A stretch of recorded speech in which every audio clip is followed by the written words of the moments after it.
Miami, Canada's Milos Raonic dropped a 6-4, 6-4 decision to Britain's Edmund on Sunday afternoon at the Miami Open. Raonic, seeded 12th at the ATP Tour event, was broken at love late in the second set and the 19th-seeded Edmund served out for the win.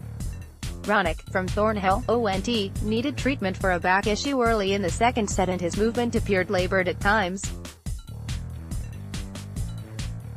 The result left two Canadians in the men's singles draw. Montreal qualifier Felix Auger-Aliassime was scheduled to play Poland's Hubert Hurkacz on Sunday, while Denis Shapovalov of Richmond Hill, ONT, will likely play Monday against Russian qualifier Andrei Rublev. Shapovalov and India's Rohan Bopanna were scheduled to play their second-round doubles match Sunday against 7th-seeded opponents Marcel Granollers of Spain and Nikola Mektic of Croatia. In second-round women's doubles play, 5th-seeded Gabriela Dabrowski of Ottawa and China's Yifan Xu were to play Poland's Alicja Rosolska and China's Zhao Xuanyang.